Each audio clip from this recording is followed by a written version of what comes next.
Southern Ohio Farm Show. This is Gigi Neal of OSU Extension in Claremont County, agricultural and natural resources educator. I'm James Morris, the Agricultural and Natural Resources and Community Development Educator for the Ohio State University Extension in Brown County. Hello, my name is Richard Purdon. I'm with the Ohio State University Extension. I am the Ag and Natural Resource Educator for Adams County and the Community Development Educator for Adams County, Ohio. And I'm Brooke Beam, the Ohio State University Extension Educator for Agriculture, Natural Resources, and Community Development in Highland County. And we will be your hosts for the Southern Ohio Farm Show. So for this segment, we're going to be talking about an upcoming program that we're going to have here in Brown County, and that is our renewable energy for farms and small businesses. And what we'll be talking about in this program and what we'll be focusing on at this class will be the USDA REAP program. So what this program is the Rural Energy for America program.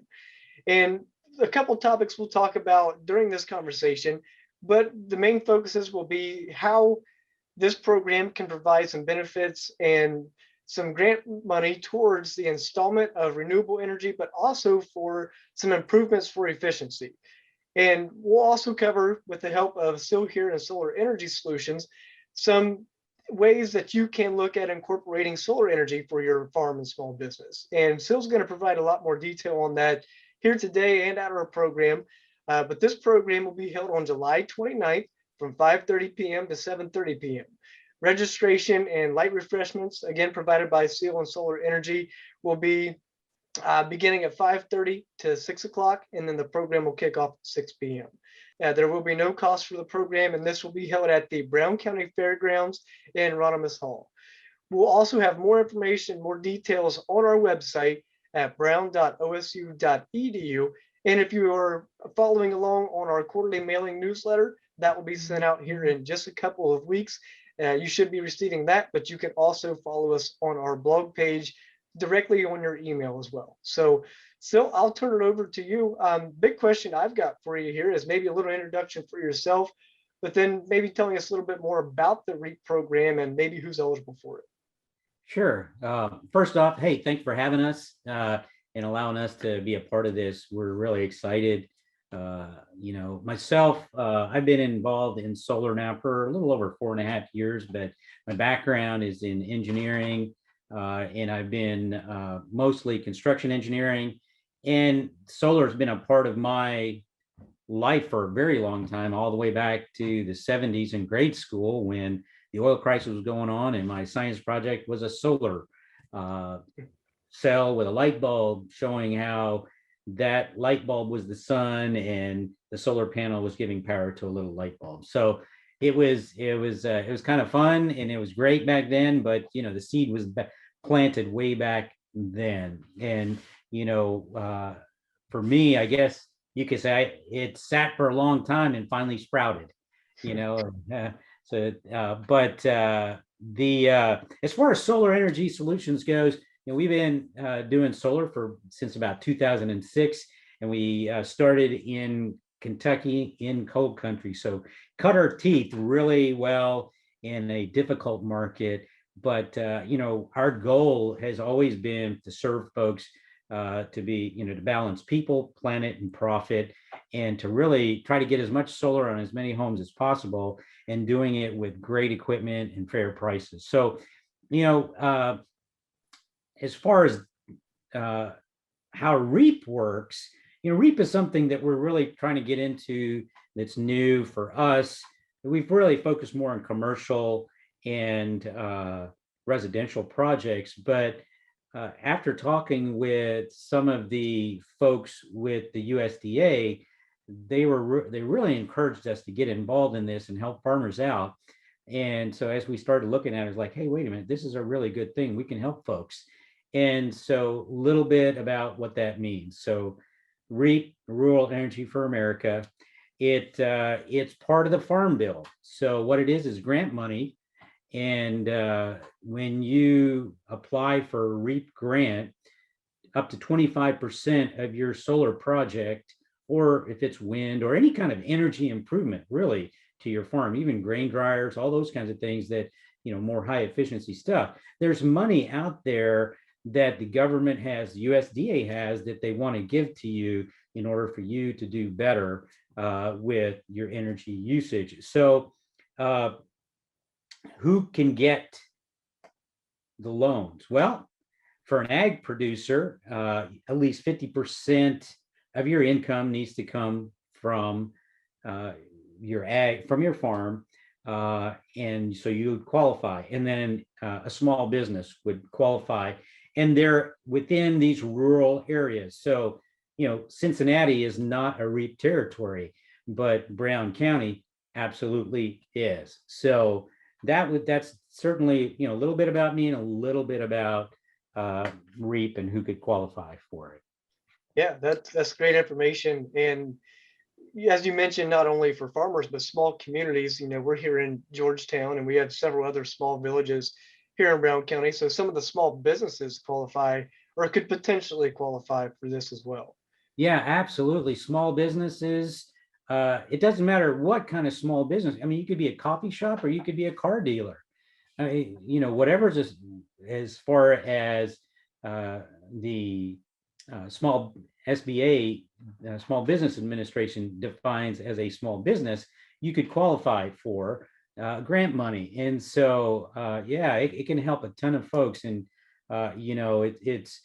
it's free money for lots of folks. Yeah. Absolutely. Very good. Well, I think you answered kind of the next question I had for you a little bit already, but what other reasons should folks maybe consider, or what would be appealing for them to use this kind of product or renewable energy on their farm or small business? Yeah. So at the end of the day, really, we use a lot of energy for a lot of things that we're doing on farms, in businesses. And so that's eating into our profit because that's an operating cost. So if we could take that money that we're feeding into the operating cost and cost shift it over to solar that you invest in, then now what's happened is you're within a certain time frame, you're of payback period of when you're, however big the system is and however long it takes for you to pay it, get the payback out of it. After that, you're not paying for electricity anymore. And so what you've essentially done is reduced your operating costs, which means that's money back into your profit pocket, or money for you to invest in other things on the farm or in the business to help you grow. So at the end, so really, why would somebody do this? I think it's because it's going to reduce your operating costs. It's a given that it's going to be good for the environment. So we don't, it's really a financial decision and a financial benefit for small businesses and farms. Great. Absolutely. So I think really still the last question I have for you, as we kind of take an overview of all of this, we've talked about small businesses and farms, but what other opportunities are out there maybe for other homeowners who our conversation today hasn't applied to?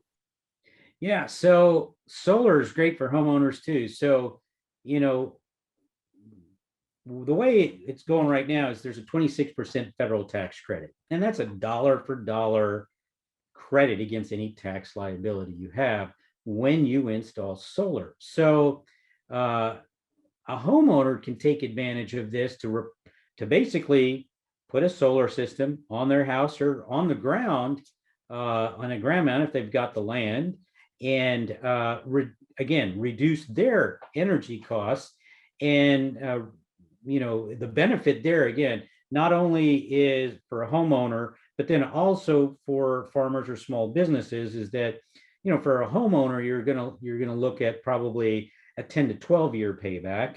And then for a farmer business, because you're also going to get the grant money on top of the federal tax credit, and then also the Section 179 depreciation, for farms and businesses, you're looking at a 5 to 7 year payback. So, what I tell folks is you're prepaying for your electricity at a fixed cost that's not going to go up year after year. And you're going to have, after that payback period, because you prepaid. Let's say you prepaid for your system to cover 100% on a house. That's going to take 10 years to pay off. After that 10 years, you've got over 15 years of free energy coming, because the same with farms and small businesses, is you're looking more at 20 years.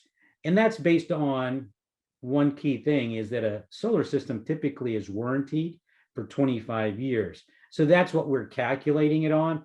But the system continues to make power even after that time. But we choose to only value it for the warranty period, because that's really where we can really get the numbers to say, okay, we know if anything went on with the system within the 25 years, that it could get fixed under warranty and it'd be taken care of, so there wouldn't be additional costs there. So I think, it's really a great thing for homeowners. They're replacing their energy costs with a fixed cost. They're doing something good for the environment. Same thing for the businesses. So overall, I think it's a financial decision that typically has about a 7% return. And that's not tied to the stock market. That's tied to the sun coming up and the sun going down. Absolutely. Yeah. Well, so that's very informative. I know I've learned a lot just in our quick conversations, and that brings up a really good point for our program. This is going to be very informative and very educational. There's not any pressure here to make decisions at our meeting, right? So I'm relying on some industry professionals such as yourself to explain these details that I simply don't have the background for. So I really appreciate your help in helping us explain this. But I also forgot to mention, Randy Mahemius will also be joining us from USDA to talk more specifically about the USDA REAP program. So we'll be able to answer any of your questions that you may have if you're planning on attending.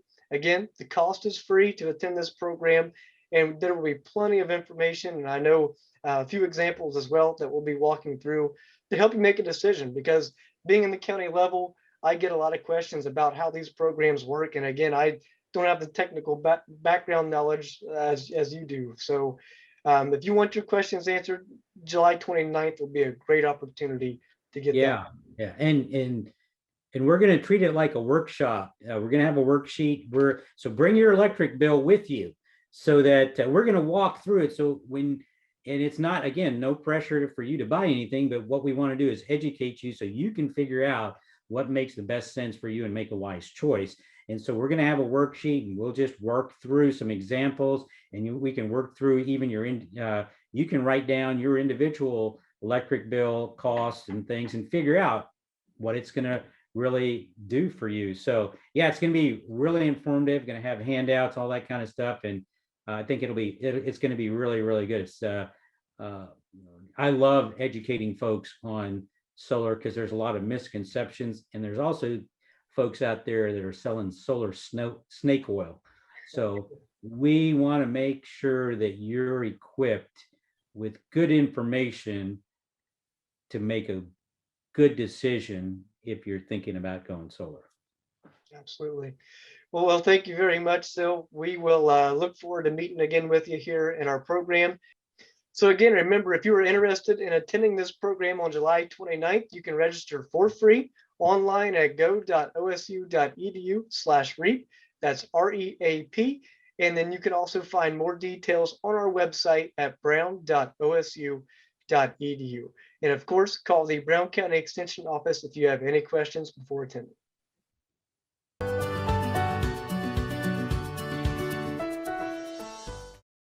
Hello again, I'm Dave Apsley. I'm a forester and a natural resources specialist with Ohio State University Extension. Today I'm joining you from our woodland here in Jackson County, and I'd like to introduce you to a tree that has some very unique bark. It's actually classified as a small tree. You won't see it up in the canopy. You'll tend to see it in the understory like this, or maybe along the edge. Rarely do I see it much over, say, 4 or 5 inches in diameter. This one's 3 to 4 inches in diameter. The ones here, I see quite a few of them are multi-stemmed, but oftentimes they're single-stemmed as well. It's called American hornbeam, Another common name for it is blue beech, and one of my favorite common names is musclewood because that's very descriptive of what the bark looks like on this tree. Some folks also call it ironwood, which I don't really like to use because there are multiple tree species that have been called ironwood, so that adds confusion. So, this is American hornbeam. It's a fairly common understory tree that occurs throughout most of the state of Ohio. It has small, simple leaves, so single leaf blades that are alternate, so they alternate sides of the twigs. And they are oval to egg-shaped. They tend to come to a nice point on the tip, and then the edge of the leaf is doubly serrate. So you have bigger teeth with small teeth along the edges. They'll also have parallel veins that run out from the center midrib out to the tips. Tends to be a little darker, sometimes glossy on the surface, and when you flip them over, they tend to be a little bit lighter color. The fruit's very unique for this tree. The fruit tends to be in these little three-lobed bracts. So you got a leafy structure that tends to have three lobes. It almost looks like a mini silver maple leaf. And then right at the base of that bract where it attaches to the twig, you've got this little triangular hard nutlet, which when they ripen can be eaten by songbirds like finches and other small songbirds. They'll be in clusters out near the tip. They'll be on these very fine twigs, so in the winter these are difficult to ID, but if you think about a very small twig or a very fine twig, you're going to have something with relatively small leaves or leaflets. One of its relatives, the eastern hophornbeam, looks very similar when you look at the twigs and the leaves, but it has a totally different bark, and we'll talk more about the bark later. Again, twigs and fruit are really good ID characteristics, but what most people identify this tree by is the bark. Again, it's called blue beech, American hornbeam, or musclewood. It does look a lot like American beech bark. It's smooth and gray, but what's unique about it, it's kind of fluted or muscly. So when you feel it in cross-section, it's got these raised ridges around it. And that's a great identifying characteristic of this tree. You can grab it and feel it, and it's just got these raised ridges that are great for identification. It's usually a single stem tree, although on this property a lot of them are multi-stemmed. But again, it's a great small understory plant. Add some diversity to your woods, but it won't be up in the canopy. So again, thank you for your time. Have a great weekend, and please take at least part of your day to enjoy it in the woods.